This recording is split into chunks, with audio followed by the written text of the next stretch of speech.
Good morning, and welcome to your daily Farm and Home Show, brought to you by the University of Kentucky Cooperative Extension Service. And now, here's your host.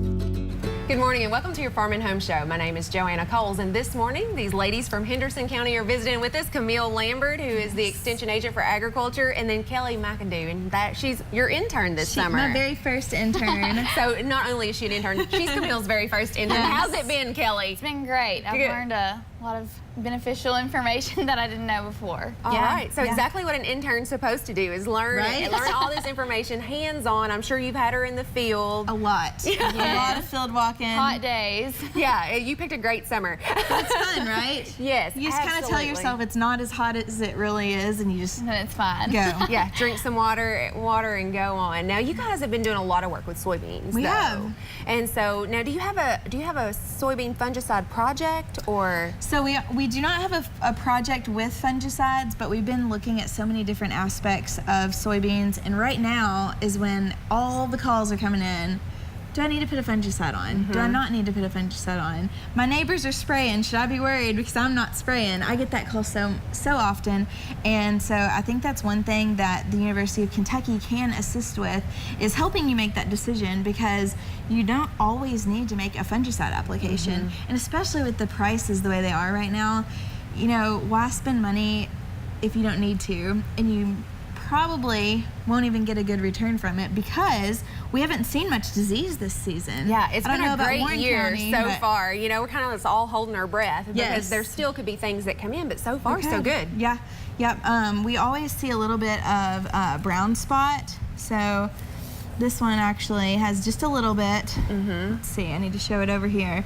Just a little bit of brown spots, so there's little brown spots, and that actually might be a little bit of herbicide damage as well. But brown spot usually stays in the lower canopy, so you don't usually have to worry about it causing a yield issue. Now, when we do get frogeye leaf spot, that's a big one. We hear it every year. So far, we haven't had any issues with it. So it is getting later in the season, but there are a couple people that just got some soybeans in the ground. So you may need to think about a fungicide application for the later planted beans, because as we get later in the season, more and more disease is going to come. Yeah, so, and the weather conditions can be completely different for beans planted at this stage than beans planted at this stage. Now, what is the cutoff date, Kelly, for planting soybeans University of Kentucky recommends? So they recommend May 9th as the cutoff. So it's always best to... You didn't know it was going to be a test on the show. Yeah, so May 9th, she's 100% right. So every day past then, how much of your yield do you lose? Is it 0.5% yield loss? It's crazy. So you can take May 9th, how many days after May 9th are we?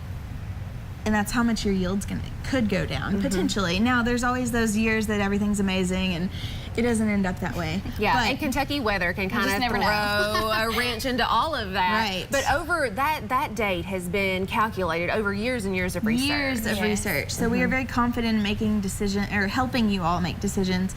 But when it comes to applying a fungicide, R3 is magical number. If you spray before R3 or after R3, you're kind of missing the boat, because fungicides only work for 14 to 21 days. So R3, this plant here is R2, which if you watched the show yesterday, we staged it.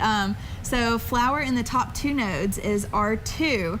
A pod in the top 4 nodes is R3, and it needs to be, the pod needs to be 1/4 inch long. So node 1, 2, 3, 4. There are no pods there. There's no pods on this plant really at all. They're starting to think about coming in. But we need to watch it, because a lot of times this can happen pretty fast, especially if we're not in those fields every single day. And there's a really easy book that you can get, and this can help you stage the plant. So Kelly can hold it up and show it.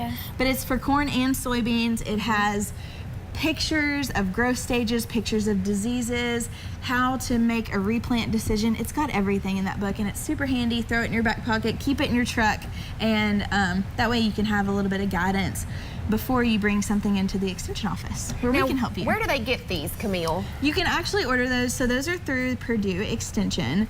You can order them off of their website, but you can probably find them at different places too as well. Okay, so get one of these, pick those up. But if you do have questions throughout the growing season, make sure to contact your local extension office. This lady right here. Find your agent. If we don't know, we have a team of specialists that can help us with the things that we might be unsure about. So anything going on in the field or any questions that you might have, especially about spraying fungicide, just give us a call. Thank you, ladies, for coming and visiting with us this morning, and thank you for watching. Have a great day. If you have questions about today's topic, please call the Warren County Extension Office at the number on your screen. Thanks for watching and have a great day.